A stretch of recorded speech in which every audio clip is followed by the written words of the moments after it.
કેમ છો વિદ્યાર્થી મિત્રો? આગળના લેક્ચરમાં આપણે કક્ષકો વિશેની માહિતી કમ્પ્લીટ કરી, બરોબર?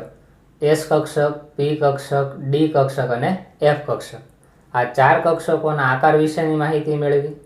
તેમાં તે કક્ષકમાં રહેલા પેટા કક્ષક કેટલી હોય, એટલે કે જો પી કક્ષક હશે તો 3 પ્રકારની હોય, એસ કક્ષક એ એક જ પ્રકારની છે, બરોબર? પી કક્ષક છે એ 3 પ્રકારની હોય, ડી કક્ષક છે એ 5 પ્રકારની છે, એવી રીતે એફ કક્ષક છે એ 7 પ્રકારની જોવા મળે છે.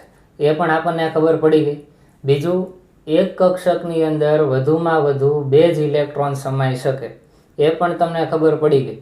એટલે હવે આપણે એમ કહીશું કે એસ કક્ષક છે એ એક જ પ્રકારની હોય તો તેમાં 2 જ ઇલેક્ટ્રોન સમાય. એસ કક્ષકમાં 2 ઇલેક્ટ્રોન સમાઈ શકે. પી કક્ષકની વાત કરીએ તો પી કક્ષકમાં કેટલા સમાશે? તો કે 6 ઇલેક્ટ્રોન સમાઈ શકે. શા માટે? તો કે પી કક્ષકના 3 પ્રકાર પડે, પીએક્સ, પીવાય અને પીઝેડ. આ 3 કક્ષકમાં 2 ઇલેક્ટ્રોન સમાય એટલે 6 ઇલેક્ટ્રોન થાય. ડી કક્ષક છે એ 5 પ્રકારની હોય માટે તેમાં 10 ઇલેક્ટ્રોન સમાય, અને એફ કક્ષક છે એ 7 પ્રકારની હોય એટલે એમાં 14 ઇલેક્ટ્રોન સમાશે, બરોબર? આપણે આકારની વાત થઈ, બરોબર? એસ કક્ષક હશે એ ગોળ આકારની હોય, પી કક્ષક ડંબેલ આકારની, ડી કક્ષક ડબલ ડંબેલ આકારની, અને એફ કક્ષક છે એના અનિશ્ચિત અથવા તો જટિલ આકાર તરીકે આપણે દર્શાવીએ છીએ. એફ કક્ષકનું એટલું આપણે ડિટેલમાં ભણવાનું નથી, માત્ર એફ કક્ષક છે કેટલા પ્રકારની છે અને એમાં ઇલેક્ટ્રોનની ગોઠવણી કઈ રીતે થાય એ એક આપણને ખબર હોવી જોઈએ, બરોબર? તો આ બધી વાત આપણે કક્ષકો વિશેની કરી. હવે આજના ટોપિકમાં આપણે એક નવી વાત કરશું કે N+L નો નિયમ, બરોબર? અથવા તો આપણે કહીશું કે કક્ષકની ઉર્જા માટેનો N+L નિયમ. તો સાવ ઈઝી છે. કક્ષકની ઉર્જા માટે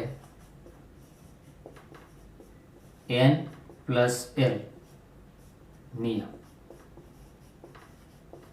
અથવા તો સિદ્ધાંત. હવે જો કોઈ પણ કક્ષકની ઉર્જા કેટલી હોય તો તેના માટેનું એક સૂત્ર છે કે કક્ષકની ઉર્જા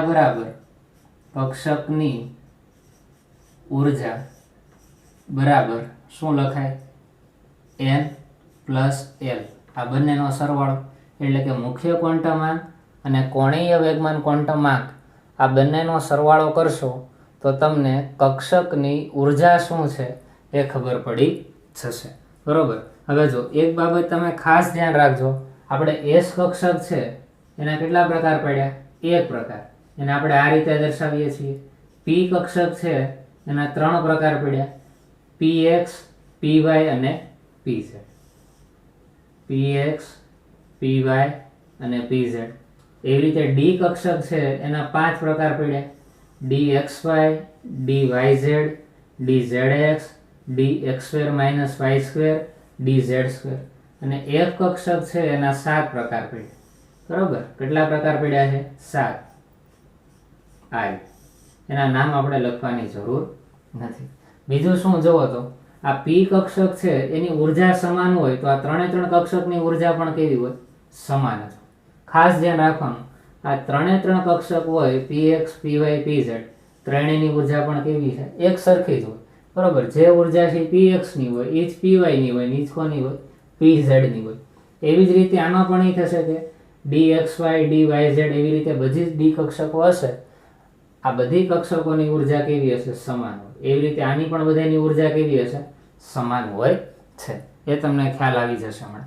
હવે જો કક્ષકની ઉર્જાની આપણે વાત કરીએ, એક એક્ઝામ્પલ લઈએ. જો 1s, 2s, 2p, 3s, એટલે આ 4 કક્ષકો આપી દીધી અને એવો પ્રશ્ન પૂછો કે આ કક્ષકો માટે તેના ઉર્જાના ક્રમ મેળવો, બરોબર? ચડતા ક્રમમાં અથવા તો ઉતરતા ક્રમમાં કોઈ પણ ક્રમ તમને પૂછે તો જુઓ તો આના માટે આપણે શું કરશું? જો આ કક્ષક છે આ રીતે ચાર્ટ બનાવી નાખો, કોષ્ટક, તો વધારે ખ્યાલ આવશે. n ની કિંમત અને l ની કિંમત મેળવી લો સ્વતંત્ર, અને કક્ષકની ઉર્જા કોના દ્વારા મળશે? N+L ના સૂત્ર દ્વારા.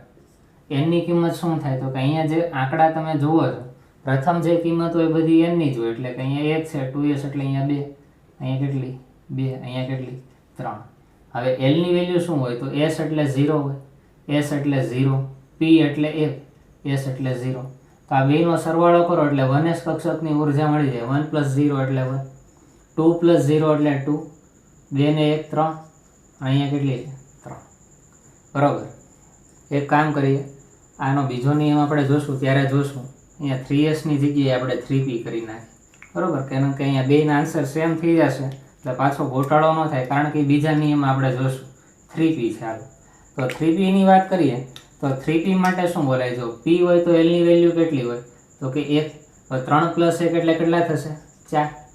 બરાબર. તો જુઓ તો સૌથી વધુ ઉર્જા કોની છે તો કે 3p કક્ષકની. તો લખીએ 3p કક્ષકની ઉર્જા સૌથી વધુ. એના કરતાં ઓછી ઉર્જા કોની તો કે 2s ની. કેટલી છે 3, 2p ની. બરાબર. એના કરતાં ઓછી ઉર્જા 2s ની અને એના કરતાં ઓછી ઉર્જા કોની છે 1s ની જોવા મળશે. બરાબર. તો હવે તમને ખ્યાલ આવી ગયો હશે કે કોઈ પણ કક્ષક તમને આપી હોય અને તેના માટે ઉર્જા મેળવો અને તેનો ચડતો ક્રમ અથવા તો ઉતરતો ક્રમ મેળવો, તો ઉતરતા ક્રમમાં આવશે એટલે વધારે વેલ્યુથી ઓછી તરફ જશું અને ચડતા ક્રમમાં આવશે એટલે કે ઓછી વેલ્યુથી વધારે વેલ્યુ તરફ જશું. એ તો તમને ખ્યાલ છે. બરાબર. એટલે કે કક્ષકો માટે ઉર્જાનો ક્રમ n + l એ મેળવી શકાય. તો એના માટે જે પહેલો નિયમ છે એ આપણે જોઈએ. જો પહેલો નિયમ શું કહે છે લખી નાખીએ. જો નિયમ નંબર 1, નિયમ કંઈક એમ કહે છે કે જે કક્ષક માટે n + l નું મૂલ્ય ઓછું તેવા કક્ષકની ઉર્જા કેવી હોય ઓછી હોય. આ તો હવે આવડે તમને, છતાં લખી નાખીએ. જે કક્ષક માટે n + l નું મૂલ્ય ઓછું તેવી કક્ષકની ઉર્જા પણ ઓછી હોય છે. કેવી હોય છે? ઓછી હોય છે. બરોબર. આ નિયમ તમે યાદ રાખો ન રાખો કાંઈ વાંધો નથી. n + l ની વેલ્યુ જેમાં વધારે એ કક્ષકની ઉર્જા વધારે હોય અને જેમાં n + l નું મૂલ્ય ઓછું હોય તેની ઉર્જા કેવી હોય ઓછી હોય. એ જ લખેલું છે અને એના માટેનું આપણે સીધું એક્ઝામ્પલ જ જોઈ લીધું છે કે નિયમ યાદ રાખવાની જરૂર ન પડે, છતાં એમાં નિયમો લખ્યા છે તો આપણે એક પછી એક જોઈએ. બરાબર. હવે ઘણીવાર એવું થશે કે બે કક્ષક હોય, બેની માટે ઉર્જાની વેલ્યુ સમાન આવે તો શું કરવું? એક્ઝામ્પલ તરીકે આપણે લઈએ. જો એક કક્ષક છે 2p અને બીજી કક્ષક છે 3s. તો આના માટે આપણે ઉર્જા મેળવવાનો પ્રયત્ન કરીએ. જો ઉર્જા શું મળે? n ની વેલ્યુ, l ની વેલ્યુ અને n + l ની વેલ્યુ એટલે ઉર્જા. જો n ની વેલ્યુ અહીંયા 2, અહીંયા 3, l ની p ની વેલ્યુ શું થાય? અહીંયા l માટે 1, અહીંયા શું થશે? s એટલે l ની વેલ્યુ 0, 2 ને 1 3, અહીંયા શું આવે 3. તો 2p કક્ષક છે એની ઉર્જા પણ 3 છે, 3s કક્ષક છે એની ઉર્જા પણ 3 છે. તો હવે આવું જ્યારે બને ત્યારે આમાંથી કઈ કક્ષક એવી હશે એની ઉર્જા વધારે હોય અને કઈની ઓછી હોય એ નક્કી કરવું હોય તો કોના આધારે નક્કી થાય? તો હંમેશા ધ્યાન રાખવાનું કે જે કક્ષક માટે n ની કિંમત વધુ હોય તેની ઉર્જા વધારે હોય. તો આનો આન્સર શું આવે? n ની કિંમત કોના માટે વધારે છે? જો અહીંયા 2p છે, અહીંયા 3s. n ની કિંમત અહીંયા વધારે છે જો એટલે આપણે લખશું 3s ની ઉર્જા વધારે હોય 2p કરતા. તો બીજો નિયમ એ જ છે. જો શું થાય? જો બે કક્ષકોની ઉર્જા સમાન મળે તો જે કક્ષકને માટે જે કક્ષકનો અથવા તો જે કક્ષકની n ની કિંમત વધુ તે કક્ષકની ઉર્જા વધુ હોય. બરોબર. એના નિયમનું જે આપણે પાલન કર્યું છે. જો બે કક્ષકો જોની ઉર્જા સમાન હોય તો જો 2p કક્ષક અને 3s કક્ષક બેની ઉર્જા સમાન છે તો જે કક્ષક માટે n ની કિંમત વધુ, n ની કિંમત કોના માટે વધુ છે? જો તો અહીંયા n ની કિંમત 2 છે 2p માટે અને 3s માટે n ની કિંમત 3. તો n ની કિંમત કોના માટે વધુ? n ની કિંમત વધુ છે 3s માટે. તો જેના માટે n ની કિંમત વધુ હોય તે કક્ષકની ઉર્જા વધુ હોય તો 3s કક્ષકની ઉર્જા વધારે થશે જ્યારે 2p કક્ષકની ઉર્જા કેવી થશે? ઓછી થશે. આમ n + l વાળો રૂલ તમને ખબર હોવી જોઈએ. હજી એક એક્ઝામ્પલ જોઈએ. જો 4s અને 3p વાળો કક્ષક લઈ લો. 4s અને 3p. બરાબર, મેળવી હાલો બંનેની ઉર્જા શું થાય. આવું હરાગડીએ બનાવવાની જરૂર નથી, પણ તમને ઈઝી પડે એટલે હું આ રીતે બનાવું છું. ઉર્જા શું થાય? n + l. સારું, હાલો 4s કક્ષક માટે n ની વેલ્યુ 4, 3p કક્ષક માટે n ની વેલ્યુ 3. s કક્ષક હોય તો l શું હોય? 0 હોય. p કક્ષક હોય તો l ની કિંમત કેટલી હોય? 1. તો આ બેનો સરવાળો કરો તો 4 + 0 એટલે 4, 3 ને 1 શું થાય? 4. તો જો તો બંને માટે આન્સર સેમ જ આવે. હવે સારું, તો હવે તમને ખ્યાલ આવશે કે આ બે કક્ષકોની વાત કરીએ, 4s અને 3p, કોની ઉર્જા વધારે હશે? તો બીજા નિયમનો ઉપયોગ કરવાનો કે આ બંને કક્ષકમાં જ્યારે બંને કક્ષકોની ઉર્જા સમાન આવે ત્યારે જે કક્ષક માટે n ની કિંમત વધુ હોય તે કક્ષકની ઉર્જા મહત્તમ હોય. તો n ની કિંમત કઈ કક્ષક માટે વધારે છે? જો અહીંયા n ની કિંમત 1 4 છે, 1 3 છે, તો કઈ વધારે થઈ? 4. તો કોના માટે? 4s માટે. તો 4s કક્ષકની ઉર્જા એ 3p કક્ષકની ઉર્જા કરતાં કેવી હશે? વધારે જોવા મળશે. એક એક્ઝામ્પલ હજી આપણે જોઈ લઈએ. તમારે હવે જાતે બનાવવાનું, બરાબર? અહીંયા તમને હોમવર્કમાં આપી દઉં. n + l ના વેલ્યુ ઉપરથી તમારે મેળવી લેવાનું. નીચે આપેલી કક્ષકોના લખો, નીચે આપેલી કક્ષકોના ઉર્જાના ક્રમ પ્રમાણે, ઉર્જા પ્રમાણે નીચે આપેલી કક્ષકોની ઉર્જાના પ્રમાણે ચડતા ક્રમમાં ગોઠવો. ચડતા ક્રમમાં ગોઠવો એટલે શું થાય? જો ચડો છો એટલે પહેલા ઓછી કિંમત વાળી લખશો, પછી વધારે કિંમત વાળી, પછી એના કરતા વધારે કિંમત વાળી. બરાબર, ખ્યાલ આવી જશે. જોઈએ જો કઈ કઈ તમને આપી. અહીંયા 2s, 3p, 4s, 4d, 5p, 6s, 2p, 7s. એટલા માટે કરો સારું. એટલી કક્ષકો તમને આપું છું. તો જેની ઉર્જા ઓછી હોય પહેલા લખશો, પછી એના કરતાં વધારે ઉર્જાવાળી, એના કરતાં વધારે ઉર્જાવાળી, એ રીતે ક્રમમાં ગોઠવવાનું છે. ચડતા ક્રમમાં ગોઠવો, ઉતરતા ક્રમમાં તમારે ગોઠવવી તો એ રીતે ગોઠવો. એ રીતે પણ ક્વેશ્ચન પૂછાઈ શકે. તો આ વાત થઈ કે કોઈ પણ કક્ષક હોય તેની ઉર્જા શું હોય. બરાબર, હવે તમને કોઈ પણ કક્ષક આપશે તો તેની ઉર્જા મેળવતા આવડવી જોઈએ. આમાં એક અપવાદ આવશે. કોના માટે અપવાદ આવશે? તો કે હાઇડ્રોજન માટે અપવાદ આવશે. હાઇડ્રોજન માટે આ n + l વાળો સિદ્ધાંત લાગુ પડતો નથી. બરોબર, એટલે અપવાદ કરીને લખો. લખીએ જો અપવાદ.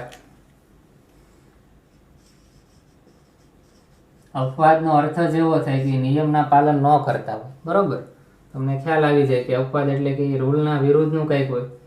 હાઇડ્રોજન પરમાણુ માટે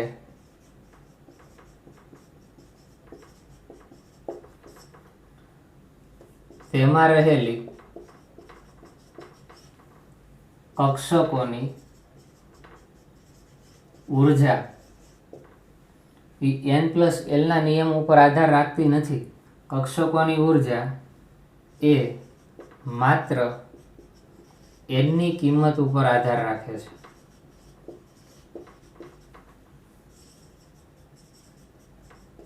આનો અર્થ શું થશે? તો કે હાઇડ્રોજન પરમાણુ માટે જો n ની કિંમત વધારે હોય તેવી કક્ષક હોય તો તેની ઉર્જા વધારે હોય, અને n ની કિંમત ઓછી હોય તો તેવી કક્ષકની ઉર્જા કેવી હશે? ઓછી હશે. શું લખ્યું છે જો તો? હાઇડ્રોજન પરમાણુ માટે તેમાં રહેલી કક્ષકોની ઉર્જા એ કોના ઉપર આધાર રાખે? તો કે એના મુખ્ય ક્વોન્ટમાંક n ની કિંમત ઉપર આધાર રાખે. જો n ની કિંમત વધે તો ઉર્જા કેવી થશે? વધારે હોય. અને જો n ની કિંમત ઘટે તો ઉર્જા કેવી હોય? ઘટે.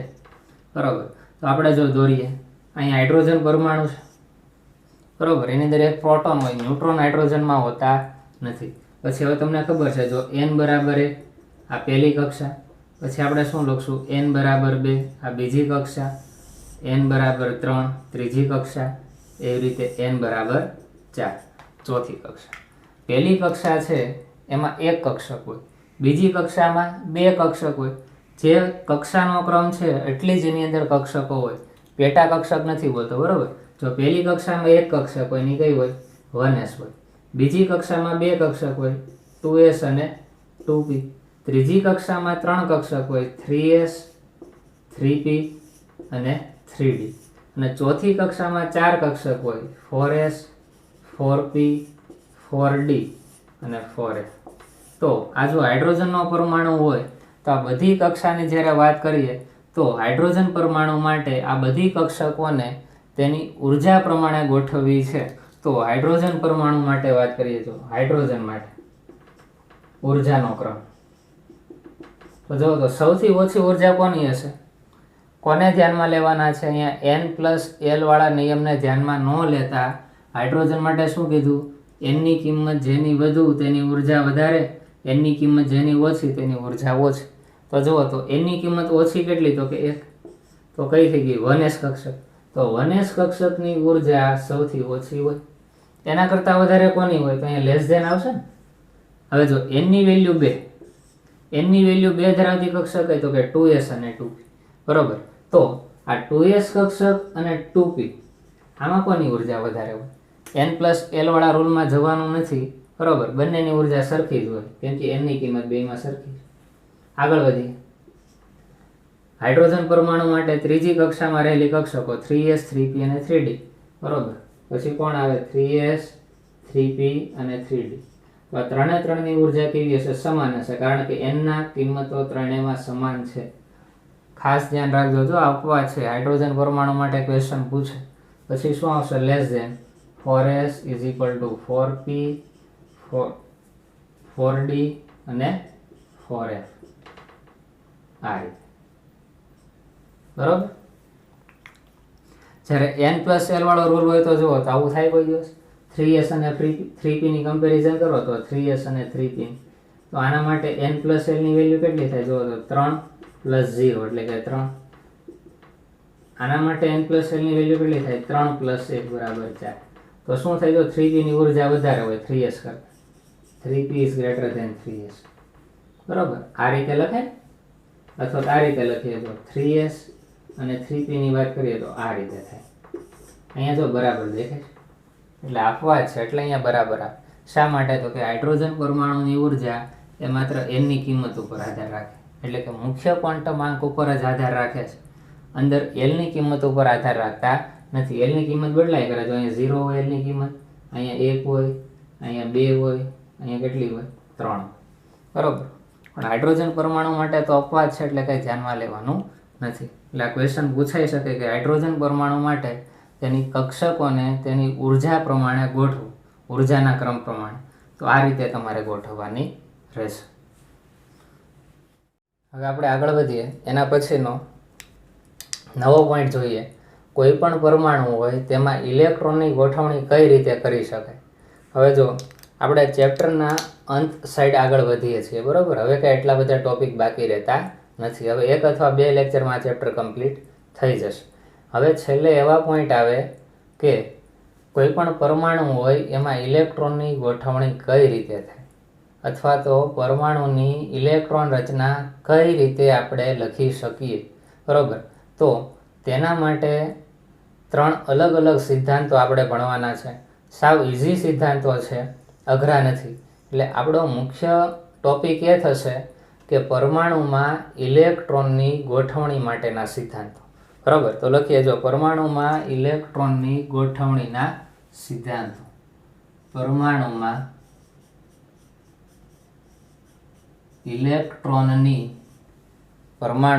ઇલેક્ટ્રોનની ગોઠવણી માટેના નિયમો. ગોઠવણી માટેના નિયમો. તો જો ટોટલ 3 નિયમો છે. બરાબર. એક નિયમ છે એ આવશે હુન્ડનો નિયમ છે, પોલીનો નિયમ. પહેલો નિયમ આપણે જોવા જઈએ આઉફ-બાઉનો નિયમ. શું નામ છે? આઉફ-બાઉનો નિયમ. બીજો નિયમ છે પોલીનો નિષેધ સિદ્ધાંત. અને જો આ સાવ નાના નાના નિયમો છે. બરોબર, કઈ અઘરા નથી. હુન્ડનો નિયમ, અથવા તો એને બોલવામાં આવે છે કે હોન્ડનો મહત્તમ સ્પિન ગુણાંકનો નિયમ. શું બોલાય છે? હોન્ડનો મહત્તમ સ્પિન ગુણકતાનો નિયમ. મહત્તમ સ્પિન ગુણકતાનો નિયમ. તો એક પછી એક નિયમો જોઈએ, બરોબર. સાવ ઇઝી નિયમો છે. પહેલો સ્ટાર્ટ કરીએ આઉફબાઉનો નિયમ. પહેલો નિયમ છે આઉફબાઉનો નિયમ. જો આઉફબાઉનો નિયમ શું છે? ઇલેક્ટ્રોનની ગોઠવણી વિશેની માહિતી આપે છે. કક્ષકમાં ઇલેક્ટ્રોન કઈ રીતે ગોઠવવાના, બરોબર. તો જો આઉફબાઉ શું કહે છે? આઉફબાઉનો અર્થ જ એવો થાય કે ગોઠવણી, બરોબર. ઇલેક્ટ્રોનની એક પ્રકારની ગોઠવણી. તો એણે શું કીધું? જો આઉફબાઉનો નિયમ કંઈક આ રીતનો છે કે ઇલેક્ટ્રોન સૌપ્રથમ ઓછી ઉર્જા ધરાવતી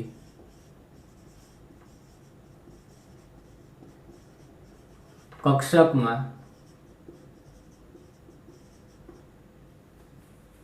દાખલ થાય છે.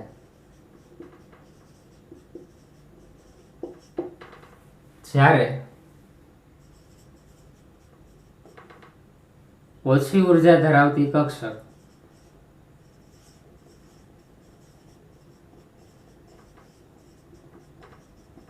ભરાઈ જાય એટલે શું કે એક કક્ષકમાં વધારે ને વધારે 2 ઇલેક્ટ્રોન આવે. એટલે ઓછી ઉર્જા ધરાવતી કક્ષકમાં જ્યારે 2 ઇલેક્ટ્રોન ભરાઈ જાય ત્યારે શું થાય? તો કે જ્યારે ઓછી ઉર્જા ધરાવતી કક્ષક ભરાઈ જાય ત્યાર પછી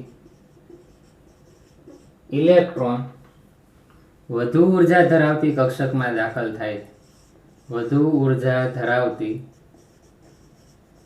કક્ષકમાં દાખલ થાય છે, બરોબર. સાવ ઇઝી નિયમ છે કે ઇલેક્ટ્રોનની ગોઠવણી માટે આઉફબાઉના નિયમ પ્રમાણે શું થાય?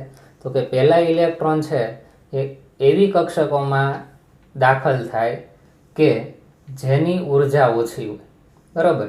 એટલે કે પહેલા ઇલેક્ટ્રોન ક્યાં આવે? તો કે ઓછી ઉર્જા ધરાવતી કક્ષકમાં ભરાશે, બરોબર.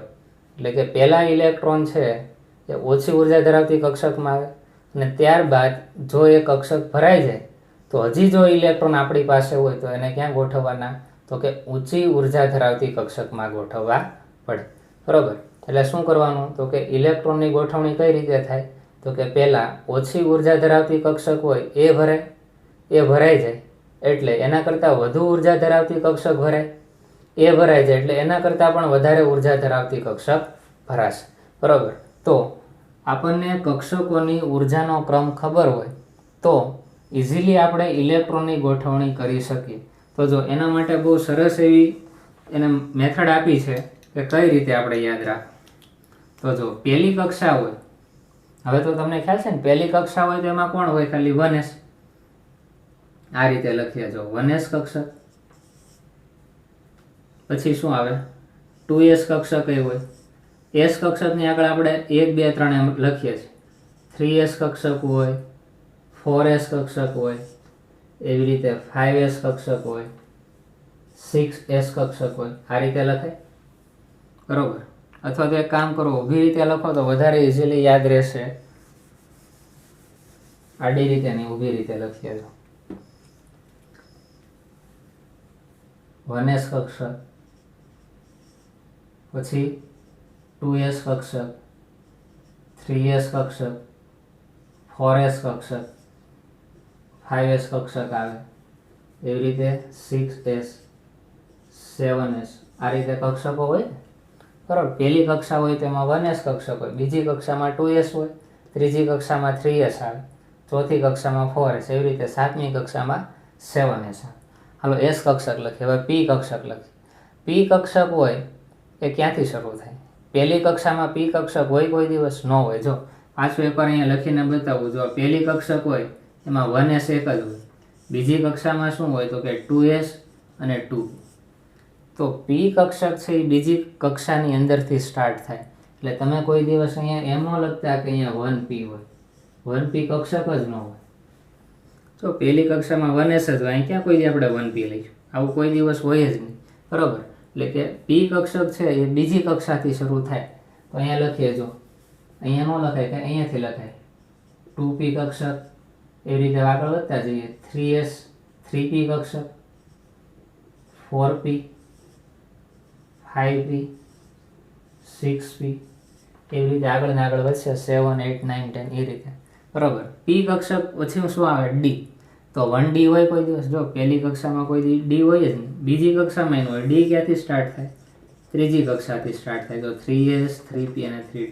d ની એન્ટ્રી હોય ક્યાંથી થાય? તો કે ત્રીજી કક્ષાથી જ થાય. તો અહીંયા ત્રીજીથી જ લખવી પડે. 3d કક્ષક આવે. 2d નો લખતા કોઈ, 2d ને 1d નો આવે. 3d 4d. હવે આગળ લખો, કાંઈ વાંધો નહીં. 5d 6d 7d એ રીતે આગળ ને આગળ વધ્યા કરે, બરાબર. પણ આપણે એટલા બધા આગળ જવાની જરૂર નહીં પડે, બરાબર. કેમ કે આપણે 1 થી 30 તત્વો હશે એના ઇલેક્ટ્રોનની ગોઠવણી આ ચેપ્ટરમાં ભણવાની છે. તમે 12માં આવશો પછી આખા વર્ગ કોષ્ટકની વાત કરશું ત્યારે વાત અલગ છે, બરાબર. આપણે અત્યારે 1 થી 30 તત્વોનો અભ્યાસ કરશું. આગળ વધીએ. જો હવે f કક્ષક આવે, s કક્ષક, p કક્ષક, d કક્ષક અને f. હવે f કક્ષક હશે ક્યાંથી શરૂ થાય? તો કે ચોથી કક્ષામાં f કક્ષક હોય ને. એ જો 4s 4p 4d અને 4f. f કક્ષક તો ભાઈ બહુ વાર લાગે છે, પહેલી બીજી ત્રીજી આ 3 કક્ષામાં તો f ક્યાંય દેખાતી જ નથી. f ક્યાં હોય? ચોથી કક્ષામાં હોય. તો 4 થી આપણે શરૂ કરવું પડે. જો 4f એવી રીતે શું હોય? 5f આ રીતે હોય. 6f 7f એ રીતે તમે અહીં લખી શકો, બરાબર. પણ આ જો સારી રીતે દેખાય એ માટે આ રીતે મેં લખ્યું છે. તમે નીચે આગળ લખી શકો, પણ એટલું બધું આગળ જવાની જરૂર નથી. તો જુઓ, તો સૌથી ઓછી ઉર્જા કોની હોય? ઉર્જાનો અહીંયા ક્રમ લખીએ. જો શું કીધું આમાં? તો કે ઇલેક્ટ્રોન સૌપ્રથમ ઓછી ઉર્જા ધરાવતી કક્ષકમાં જાય. તો પહેલા ઇલેક્ટ્રોન કેમાં જશે? જો તો સૌથી ઉર્જા ઓછી કોની હોય? 1s ની હોય. તો હું આ રીતે દર્શાવું છું. સૌથી પહેલા ઇલેક્ટ્રોન 1s કક્ષકમાં જાય, કારણ કે 1s કક્ષકની ઉર્જા સૌથી ઓછી હોય. લગાડવામાં n+l નો નિયમ ખબર પડી જાય તમને. જો n+l ની કિંમત આમાં 1 આવે, બીજી કોઈ પણ કક્ષક માટે 1 નો આવે, જોઈ, બરાબર. કેમ કે હવે અહીંયા n ની વેલ્યુ અહીંયા તો 2 થી સ્ટાર્ટ થઈ જાય. તો ઉર્જાનો ક્રમ આપણે લખીએ, કક્ષક માટે ઉર્જાનો ક્રમ. તો હવે તમને ખ્યાલ આવશે કે તમારી પાસે જો ઇલેક્ટ્રોન હોય તો પહેલા ઇલેક્ટ્રોન કઈ કક્ષકમાં ભરવાના? તો કે 1s કક્ષકમાં ભરવાના, બરાબર. હવે માનો કે તમારી પાસે હજી ઇલેક્ટ્રોન છે ને s કક્ષક ભરાઈ ગઈ. આમાં વધારે ને વધારે તો 2 જ ઇલેક્ટ્રોન આવવાના છે. ખાસ ધ્યાન રાખજો કે એક કક્ષકમાં વધુમાં વધુ 2 ઇલેક્ટ્રોન આવે. પછી પેટા કક્ષક હોય તો વાત અલગ છે, બરાબર. કેમ કે s કક્ષકમાં તો પેટા કક્ષક નથી, એક જ છે, અથવા તો પેટા કક્ષક એક બોલીએ તો આવવાના છે. હવે જો હવે શું થાય કે માનો કે તમારી પાસે 3 ઇલેક્ટ્રોન હોય તો આમાં તો 2 જ સમાવવાના છે. તો ત્રીજો ઇલેક્ટ્રોન ક્યાં આવશે? તો કે આનાથી થોડી ઊંચી ઉર્જા ધરાવતી કક્ષકમાં છે. આ કક્ષક ભરાઈ ગઈ. જો ઓછી ઉર્જા ધરાવતી કક્ષકમાં દાખલ થાય, જ્યારે ઓછી ઉર્જા ધરાવતી કક્ષક ભરાઈ જાય એટલે કે આ ભરાઈ જાય, પછી જો ઇલેક્ટ્રોન આપણી પાસે વધે તો વધુ ઉર્જા ધરાવતી કક્ષકમાં ભરવાનું. તો હવે આપણે આગળ વધીએ. જો હવે શું આવશે? આ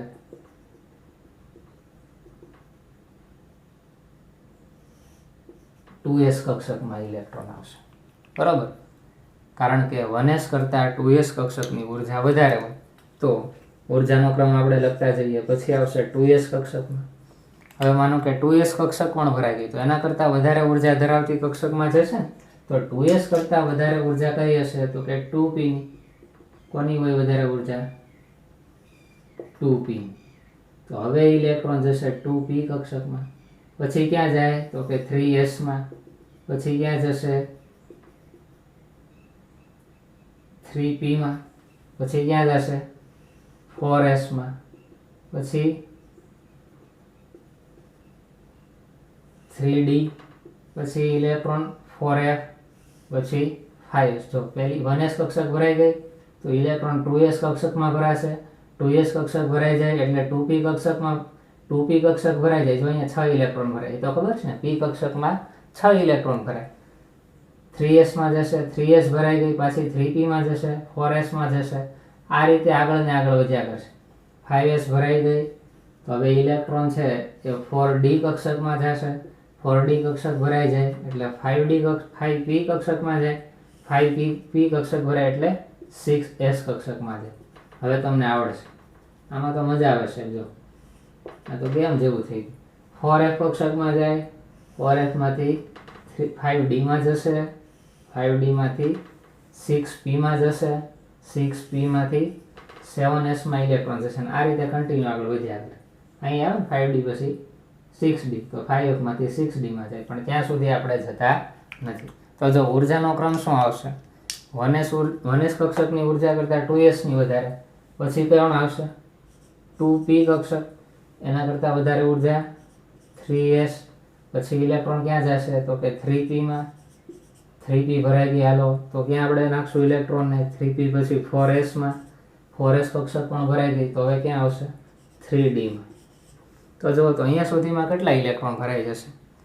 s કક્ષક હોય તેમાં મેક્સિમમ 2 ઇલેક્ટ્રોન આવે, બરોબર. p કક્ષક હોય તો એમાં મેક્સિમમ 6 ઇલેક્ટ્રોન સમાય, d કક્ષક હોય તેમાં 10 અને f કક્ષક હોય તેમાં 14 ઇલેક્ટ્રોન સમાય. આ તો હવે તમને ખબર છે, બરોબર. હવે જો આમાં 2 ઇલેક્ટ્રોન, અહીં h છે એટલે 2, 2 ને 2 4, અહીંયા 6 આવે એટલે 4 ને 6 10, અહીંયા 2 આવે એટલે 12, અહીંયા 6 આવે એટલે 18, 18 ને 2 20, અને d કક્ષકમાં 10 સમાય એટલે અહીંયા 30. અહીંયા સુધીની સિક્વન્સ તમારે અત્યારે યાદ રાખવાની છે, બરોબર.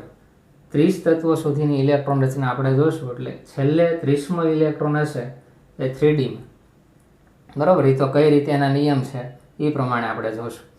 3d કક્ષક, પછી એના પછી આનો ક્યાં ભરાઈ ગઈ, તો 31મો ઇલેક્ટ્રોન આવશે, એને આપણે ક્યાં મૂકવો પડશે? તો કે 4p કક્ષકમાં મૂકવો પડે. એવી રીતે હવે 5s, સાહેબ હવે હાથે લખી નાખશું 4d, પછી શું આવશે? 5p. આ રીતે શું થાય? તો કે ઉર્જાનો ક્રમ આગળ ને આગળ વધ્યા કરે. પણ તમારે જે અત્યારે યાદ રાખવાના છે, તમે આ યાદ રાખો એટલે આ તો યાદ જ રહી જવાનું, પણ આ સિક્વન્સ તમને અહીંયા સુધીની ભૂલાય નહીં, અહીંયા સુધી, બરોબર. અહીંયા સુધીની સિક્વન્સ ભૂલાય નહીં, કારણ કે આપણે 30 તત્વો સુધીને આપણે જોશું, આગળ જોશું, પણ પછીના ચેપ્ટરમાં આવશે. તો પહેલો નિયમ થયો આઉટબાઉન્ડનો નિયમ, કે ઇલેક્ટ્રોનની જ્યારે કક્ષકમાં ગોઠવણી કરવાનો પ્રયત્ન કરીએ છીએ ત્યારે પહેલા ઇલેક્ટ્રોન છે એ ઓછી ઉર્જા ધરાવતી કક્ષકમાં જશે. હવે જ્યારે ઓછી ઉર્જા ધરાવતી કક્ષક ભરાઈ જાય પછી ઇલેક્ટ્રોન છે એના કરતાં વધુ ઉર્જા ધરાવતી કક્ષકમાં આગળ વધશે, બરાબર. તો આઉટબાઉન્ડનો નિયમ જો સાવ ઇઝી છે. આમ તો તમે જોવા જાઓ ને તો આ n+l વાળો જે સિદ્ધાંત છે એ જ અહીંયા છે, કે ઇલેક્ટ્રોન છે પહેલાં ઓછી ઉર્જા ધરાવતી કક્ષક એટલે કે n+l. તમને ખ્યાલ છે ને n+l વાળો? આ બધા માટે n+l લગાડો, આ સિક્વન્સ આવશે, બરોબર. આના પછીનો નિયમ જોઈએ, જો કયો આવશે? પોલીનો નિષેધ સિદ્ધાંત.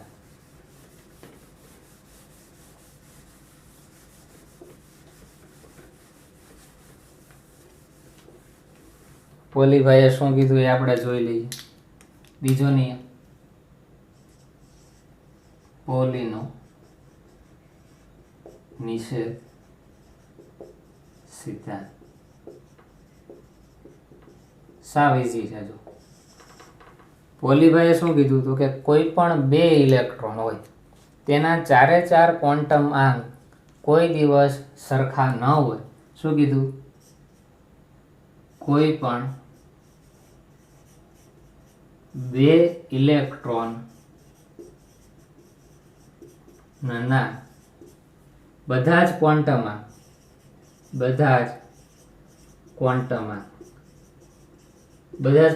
એટલે આપણી પાસે કેટલા ક્વોન્ટમ આંક છે? 4 છે. જો મુખ્ય ક્વોન્ટમ આંક, કોણીય વેગમાન ક્વોન્ટમ આંક, ચુંબકીય ક્વોન્ટમ આંક અને સ્પિન ક્વોન્ટમ આંક, એટલે કે 4 ક્વોન્ટમ આંક. બધા જ ક્વોન્ટમ આંક કોઈ દિવસ સરખા ના હોઈ શકે, બરાબર. એટલે શું કીધું તો કે કોઈ પણ 2 ઇલેક્ટ્રોન હોય તેના 4 ક્વોન્ટમ આંક કોઈ દિવસ સરખા ન હોઈ શકે, બરાબર. 3 હોઈ શકે, 1 હોઈ શકે, 2 હોઈ શકે, પણ 4 ક્વોન્ટમ આંક કોઈ દિવસ 2 ઇલેક્ટ્રોનના સરખા હોવાના નથી. તો તેના આપણે એક્ઝામ્પલ જોઈએ. જો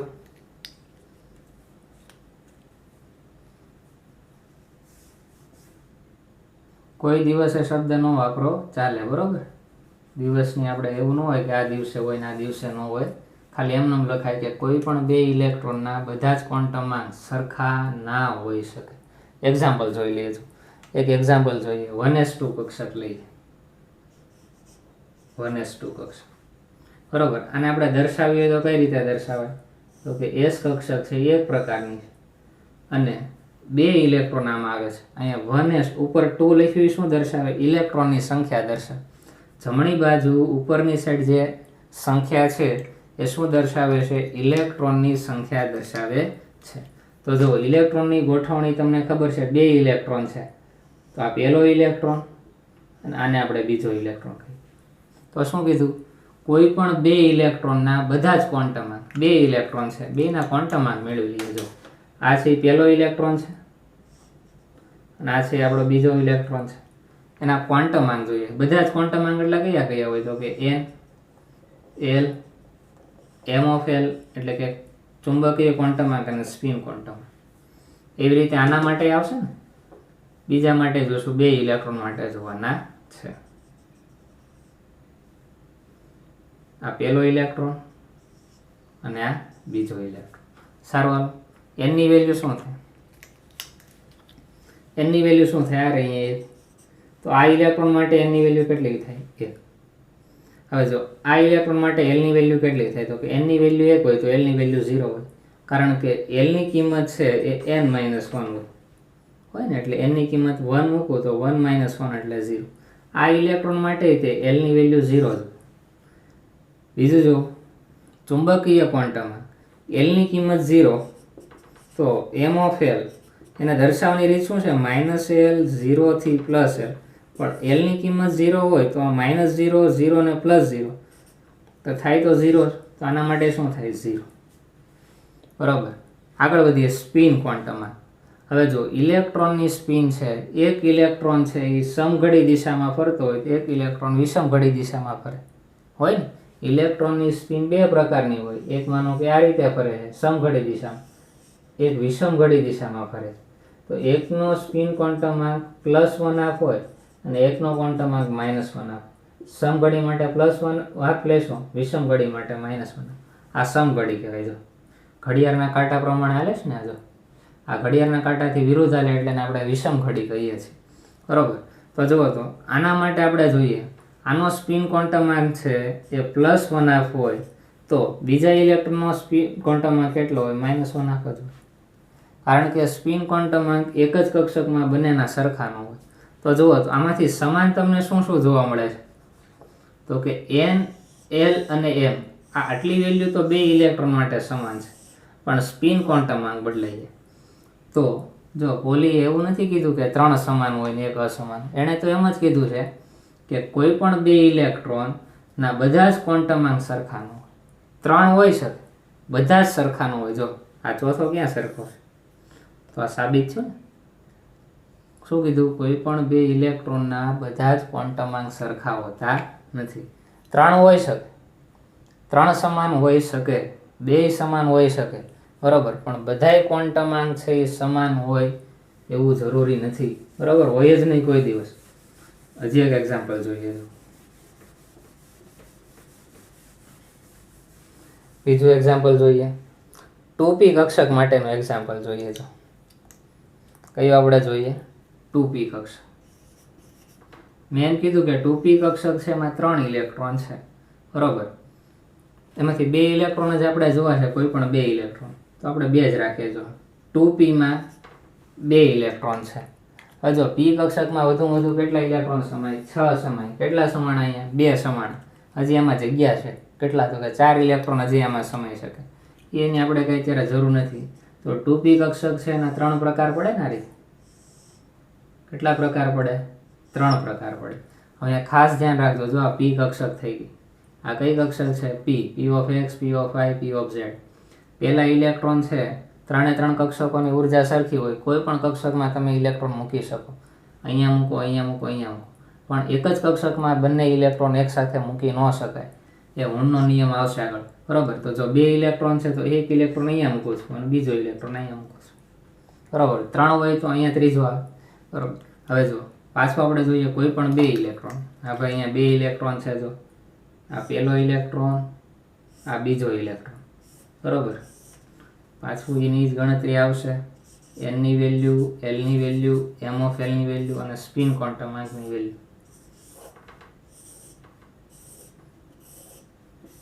તો જો આ ઇલેક્ટ્રોનની વાત કરીએ તો એની કિંમત શું હોય તો કે 2p કક્ષક છે, એની કિંમત 2 હોય. આના માટે કેટલી હોય? 2, કેમ કે 2p છે. એલની વેલ્યુ કેટલી હોય? આ ઇલેક્ટ્રોન માટે p છે તો એલની વેલ્યુ કેટલી હોય? 1, કારણ કે એલની વેલ્યુ 0 તો s, એલની કિંમત 1. તો શું હોય કે હું વારાઘડીએ આ બોલું છું, અમુક એમ થશે સાહેબ વારાઘડીએ કેસ, પણ આ તમને રિવિઝન થશે. p ની વેલ્યુ 1, બરાબર, એટલે કે p હોય એટલે શું હોય? એલની કિંમત 1 હોય. આના માટે 1 જ હોય. હવે જો એમ ઓફ એલની વેલ્યુ શું હોય? એમ ઓફ એલની વેલ્યુ શું હોય? જો એલની વેલ્યુ 1 હોય તો એમ ઓફ એલની વેલ્યુ આવે -1 થી 0 થી +1 આવે ને. રીતે એનો અર્થ એવો થાય કે આની -1 હોય, આની +1 હોય, આની કેટલી 0 લેવાય. અને z લઈ લઈએ, pz કક્ષક, તો 0. તો આ ઇલેક્ટ્રોન માટે કોણીય વેગમાન, આ ચુંબકીય ક્વોન્ટમાંકની વેલ્યુ -1, તો આ ઇલેક્ટ્રોન માટે કેટલી લો? +1 લો. આ યાદ છે આવું? તો આ રીતે આપણે દોરતા હતા. આ કક્ષક આ 0 હોય ને આપણે શું બોલીએ? pz બોલીએ. -1 એટલે px, અને શું બોલાય? માનો કે py બોલે, બરાબર. આની ઉર્જા આપણે 0 લઈ લીધી, બરાબર. તો આ તો કમ્પ્લીટ થઈ ગયું pz, આ pz થઈ ગયું. આ px હોય ને આ py હોય. px ની ઉર્જા -1 અને py ની ઉર્જા +1. સ્પિન ક્વોન્ટમમાં હવે જો માનો કે આ બંને એક જ દિશામાં સ્પિન ધરાવે છે, માનો કે +1 આપો હોય, બે સમાન હોય છે, પણ જુઓ તો આમાંથી એક તો બદલાઈ જ ગયું ને, તોય સ્પિન સમાન થઈ ગઈ, આ સમાન છે. મુખ્ય ક્વોન્ટમાંક એની વેલ્યુ સમાન, કોણીય વેગમાન ક્વોન્ટમાંક સમાન, પણ આ કેવું થઈ ગયું? પાછું અલગ થઈ ગયું, બરાબર. એનો અર્થ એવો થાય કે કોઈ પણ બે ઇલેક્ટ્રોન તમે લ્યો, એના 4 ક્વોન્ટમાંક કોઈ દિવસ એક સરખા મળવાના નથી. કોઈ એક તો એવો ક્વોન્ટમાંક હશે જ તે કે જે અલગ પડતો, બરાબર. એટલે આ તમને એક નહીં, ઘણીવાર બે અલગ પડવાના છે, બરાબર. પણ બે માટે તો ન થાય, બરાબર. 2p ની જગ્યાએ આપણે એમ લઈએ કે ડી કક્ષક માટે એલની વેલ્યુ ને આ બે તો ફિક્સ જ રહેવાના. બદલાય શું તો કે આ કોણીય ચુંબકીય ક્વોન્ટમાંક અને સ્પિન ક્વોન્ટમાંકમાં મોસ્ટ ઓફલી ચેન્જ રહે, બરાબર. એ ખાસ ધ્યાન રાખો. ખ્યાલ આવી ગયો તમને કે કોઈ પણ બે ઇલેક્ટ્રોનના બધા જ ક્વોન્ટમાંક સરખા ન હોય, એકાદો તો એવો હોય જ કે જે કેવો થાય? અલગ પડશે. તો આ વાત થઈ પોલીનો નિષેધ સિદ્ધાંત. હવે આપણે આગળ વધીએ, છેલ્લો સિદ્ધાંત જોઈએ, હુન્ડનો નિયમ, અથવા તો શું કહીએ છીએ એને? મહત્તમ સ્પિન ગુણકતાનો નિયમ.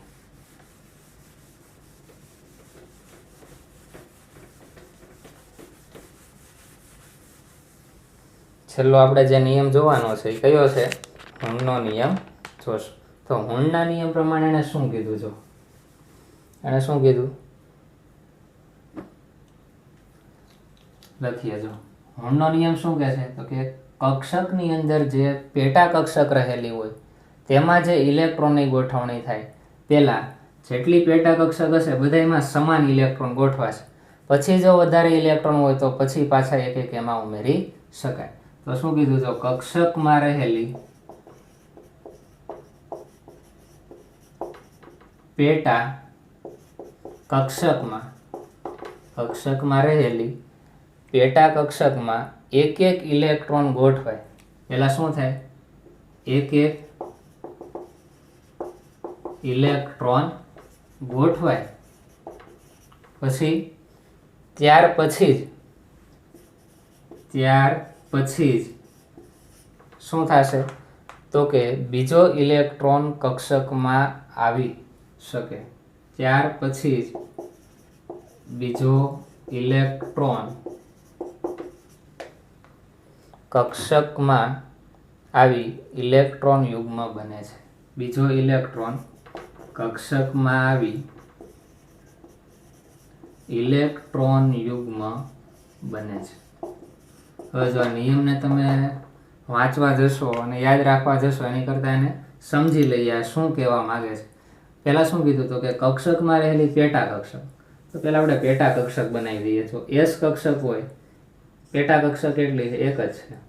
પી કક્ષક હોય પેટા કક્ષક કેટલી છે? 3 છે. px py pz. ડી કક્ષક હોય તો પેટા કક્ષક કેટલી છે? 5 છે. 1 2 3 4 5. dxy yz zx x2 - y2 અને z2. અને એફ કક્ષક છે 7 પેટા કક્ષક ધરાવે. બરોબર. અહીંયા આપણે હેડિંગ આપી દઈએ. અહીંયા શું છે? કક્ષક. અને અહીંયા શું લખશું આપણે? પેટા કક્ષક. તો શું કીધું? કક્ષકમાં રહેલી પેટા કક્ષકમાં એક ઇલેક્ટ્રોન ગોઠવાય છે. બરોબર. હવે જો પહેલા તો ઇલેક્ટ્રોન ક્યાં આવે? અહીં 1s હોય તો પહેલા ભરાઈ જવાની છે. આના માટે તો કઈ વાંધો નથી. જુઓ, આના માટે કઈ નિયમ લગાડવાની જરૂર નથી. પણ અહીંયા 3 કક્ષકો જ્યારે એક સાથે હોય ત્યારે શું થાય? તો કે પહેલા એક ઇલેક્ટ્રોન ગોઠવાય. બરોબર. માનો કે આપણી પાસે 2 ઇલેક્ટ્રોન હોય તો 2 ઇલેક્ટ્રોન તો પહેલા અહીંયા ગોઠવાઈ જાય. હવે ત્રીજો ઇલેક્ટ્રોન આવે તે પીમાં આવવાનો છે. તો જો આ ત્રીજો ઇલેક્ટ્રોન. હવે તમને એમ કીધું ચોથો ઇલેક્ટ્રોન છે, તો તમે ચોથો ઇલેક્ટ્રોન છે અહીંયા સીધો ન દર્શાવી શકો. આ મેથડ ખોટી છે. પહેલાં એક ઇલેક્ટ્રોન બધી કક્ષકમાં આવશે.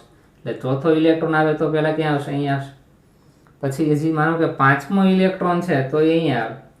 હવે જો છઠ્ઠો ઇલેક્ટ્રોન હોય તો અહીંયા જે ખાલી પડી છે અહીંયા આવે. અને શું બની જાય? ઇલેક્ટ્રોન યુગ્મ બને. શું કીધું? ગોઠવાય ત્યાર પછી જ બીજો ઇલેક્ટ્રોન ફરીવાર જે આવશે એ કક્ષકમાં આવી ઇલેક્ટ્રોન યુગ્મ બનાવે. આ રીતે જે ઇલેક્ટ્રોનની જોડ હોય એને ઇલેક્ટ્રોન યુગ્મ કહેવાય. શું કહેવાય? અથવા તો ઇલેક્ટ્રોનની જોડ. જોડ એટલે 2 હોય. બરોબર. એવી રીતે જો 2 ઇલેક્ટ્રોન અહીંયા સમાણા, 3 4 5 6, 7મો ઇલેક્ટ્રોન હોય તો અહીંયા આવે, 8મો ઇલેક્ટ્રોન હોય તો અહીંયા આવે. એવી રીતે 9મો ઇલેક્ટ્રોન હોય તો પહેલા અહીંયા, 10મો અહીંયા સીધો લખાય? ન લખાય. ક્યાં આવશે? અહીંયા. પછી અહીંયા. આ રીતે ઇલેક્ટ્રોન ગોઠવાય. હવે જો ઇલેક્ટ્રોન વધારે હોય તો પછી અહીંયા એના કરતાં વધારે તો અહીંયા આ રીતે આગળ વધે. બરાબર. આ રીતે પહેલાં ગોઠવાય. જો આ રીતે હું લખું છું, ઇલેક્ટ્રોન પહેલાં બધી જ કક્ષકમાં એક ગોઠવાય એટલે કોઈને ખોટું ન લાગે. બરાબર. કોઈને ખોટું લાગે નહીં. પછી વારાફરતી પાછો બીજો આવશે. આ રીતે ઇલેક્ટ્રોનની ગોઠવણી થશે. એટલે શું કીધું? કે ઊંડે એમ કીધું કે કક્ષકમાં રહેલી પેટા કક્ષકમાં એસ કક્ષક છે ને પેટા કક્ષક એટલી, આમાં તો કાંઈ વાંધો નથી. આના માટે કાંઈ નિયમ ન લાગવું પડે. અહીંયા એક પછી બીજો આમાં જ આવવાનો છે.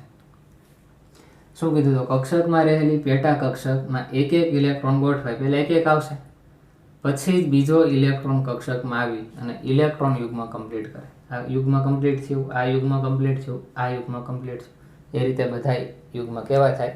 કમ્પ્લીટ થાય. તો ઊંડે શું કીધું?